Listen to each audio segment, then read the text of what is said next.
ख़ास बात है, लेकिन सबसे अहम बात है वो इसकी कंस्ट्रक्शन की है, वो ये कि इसमें सीमेंट और लोहा इस्तेमाल नहीं हुआ, बल्कि इसमें इस्तेमाल हुआ है चावल, दाल माश, पटसन, चूना और चिकनी मिट्टी। तो इसके इस मटेरियल से इसको बनाया गया है और इसकी तर्ज तामीर कितनी खूबसूरत है वो तो खैर आप देखेंगे ही मेरे साथ अंदर जाके। और अंदर जो नवाज़ात हैं वो यकीनन जो है वो इस पैलेस की शान में चार चांद लगा रहे हैं। तो आए चले अब देखते हैं कि अंदर क्या क्या है।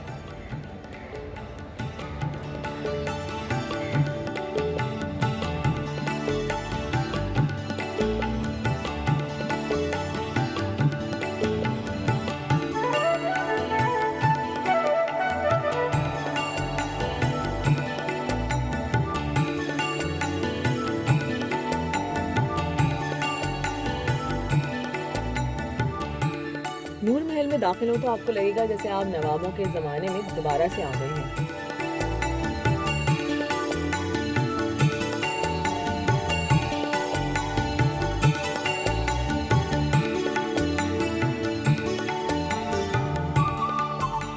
अब यहाँ से हम अंदर जा रहे हैं। ये है दीवान आम। उस वक्त यहाँ पर नवाब बैठा करते थे और ये जिस तरीके से आप देख रहे हैं कि अच्छा ये दीवान वाला जो सिस्टम है यही हमने देखा था सादिकगढ़ के महल में। अब ये देखें छत देखें आप, क्या खूबसूरत छत है।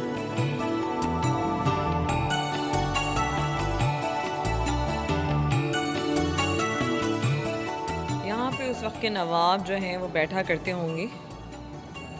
अभी जो है इस जगह को प्रिजर्व करने के लिए यहाँ पे जो है वो किसी का भी बैठना मना कर दिया गया है, बल्कि सारे फर्नीचर को इस्तेमाल करने के लिए यहाँ पे लिख दिया गया है कि यहाँ पे कोई कुर्सी पे आप बैठे नहीं, क्योंकि आपको पता है लोग जो हैं थोड़े से बेफिक्रे हो जाते हैं किसी भी कुर्सी या चेयर को या टेबल को इस्तेमाल करते हुए।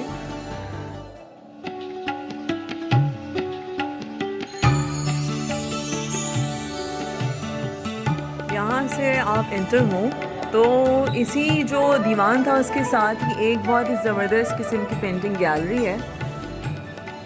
और पेंटिंग गैलरी में बहुत ही खूबसूरत जो है वो एक तो नवाबों की तस्वीरें भी मौजूद हैं, पेंटिंग्स मौजूद हैं। यहाँ पे लोग बहुत दूर दूर से आते हैं और जो है वो नवाबों की तस्वीरों के साथ भी तस्वीर खिंचवाते हैं शौकिया तौर पे। नवाब मुबारक खान अब्बासी,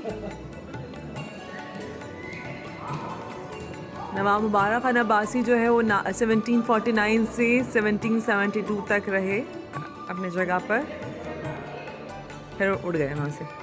उसके बाद आए आपको दिखाते हैं एक और जो है वो अब्बासी। अच्छा ये है नवाब मोहम्मद बहावल। नवाब मोहम्मद बहावल जो है इन्हीं के नाम पर जो है मेरा ख्याल है बहावलपुर स्टेट का नाम रखा गया था।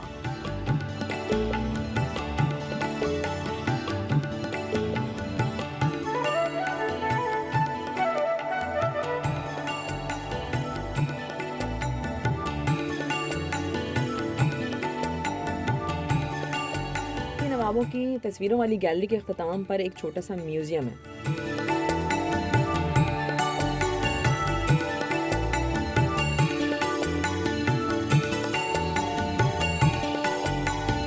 म्यूज़ियम में अगर आप दाखिल हो तो आपको अंदाज़ा होगा कि आज से 100 साल पहले भी बहावलपुर जो है वो इस खत्ते का सबसे ज़्यादा डेवलप स्टेट था।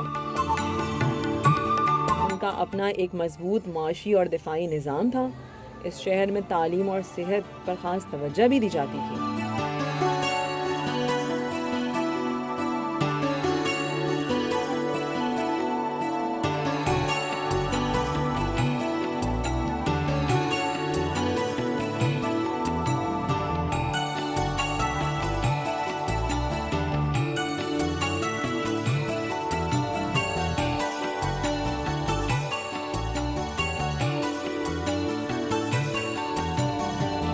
यहाँ एक गैलरी को बिल्कुल अलग रखा गया है और उस गैलरी में नवाबों के ज़ाती इस्तेमाल की चीज़ें रखी गई हैं।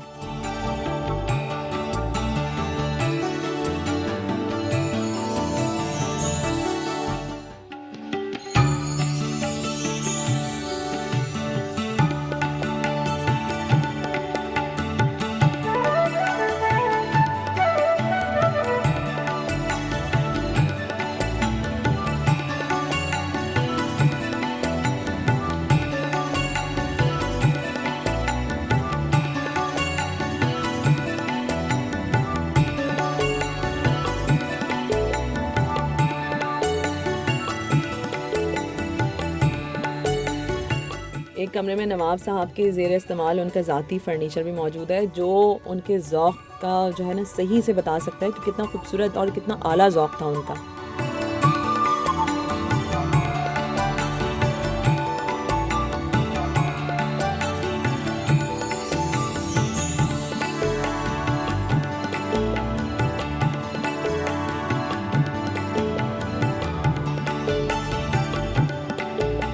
अब मैं इस खूबसूरत म्यूज़ियम से निकल के बाहर जा रही हूँ और यहाँ से अब हम बाहर निकल रहे हैं इस तरह। बाहर अहाते में ही एक बहुत ही नवाब साहब की नादिर गाड़ी खड़ी हुई है, आइए मैं आपको दिखाती हूँ।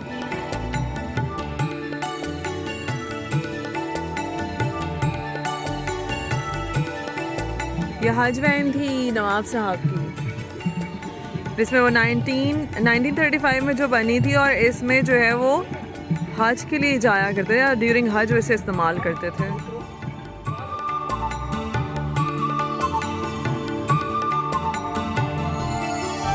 शाही फकी ऑफ नवाब मोहम्मद सादिक 5, वो इसको इस्तेमाल करते थे ट्रैवलिंग के लिए, फैमिली ट्रैवलिंग के लिए इस्तेमाल होती थी। से जब आप बाहर आते हैं तो लॉन में आप देख सकते हैं कि लॉन कितना खूबसूरत और लश है।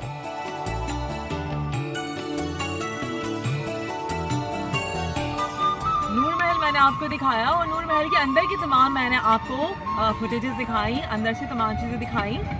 मैं आपको ये बता दूं कि नूर महल में कैमरा ले जाना अलाउ नहीं है, तो हमने जितनी भी फुटेजेस, जितनी भी सब चीज़ें बनाई वो मोबाइल कैमरा को यूज़ करते हुए बनाई है, इसलिए प्लीज़ अगर कोई कमी पेशी हो तो प्लीज़ इसको इग्नोर कीजिएगा। लेकिन मैं आपको बताती चलूँ कि नूर महल के अंदर जो गैलरी है उसमें बहुत ही इंटरेस्टिंग फैक्ट्स मौजूद हैं, बहुत ही मुझे मज़ा आया उसको देखकर। सबसे अच्छी बात ये थी कि आप इस बहावलपुर को जो है, जिस तरीके से हम शहर को देखते हैं, ये एक स्टेट हुआ करती थी और इस स्टेट में इनका अपना प्रिंटिंग प्रेस भी था, इनका अपना बैंक ऑफ बहावलपुर भी था, इनकी अपनी आर्मी भी थी।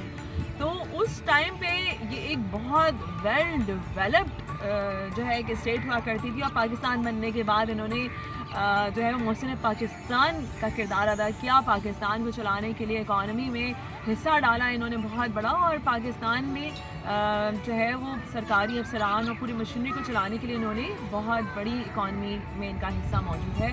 तो salute to nawabs and salute to Bahawalpur. Specially मुझे नूर महल आके बड़ी खुशी हुई फैक्ट्स एंड फिगर्स देख के और तमाम चीज़ें देख कर। मैंने नूर महल के व्लॉग को अलग इसलिए ही रखा था ताकि आप लोग जो है थोड़ी सी हिस्ट्री को और जो इन्फॉर्मेशन है उसको थोड़ा अलग से एंजॉय कर सकें। तो यहाँ पे मैं एंड कर रही हूँ बहावलपुर डे 2 व्लॉग 2 या व्लॉग 3 भी हो सकता है ये। तो टिल माय नेक्स्ट व्लॉग तमाम चीज़ें डिस्क्रिप्शन में मौजूद हैं, तमाम चीज़ जो भी आपको समझ में आता है, जो भी आपको बात अच्छी लगती है बुरी लगती है, प्लीज़ मुझे कमेंट कीजिएगा। टिल माय नेक्स्ट व्लॉग, अल्लाह हाफ़िज़।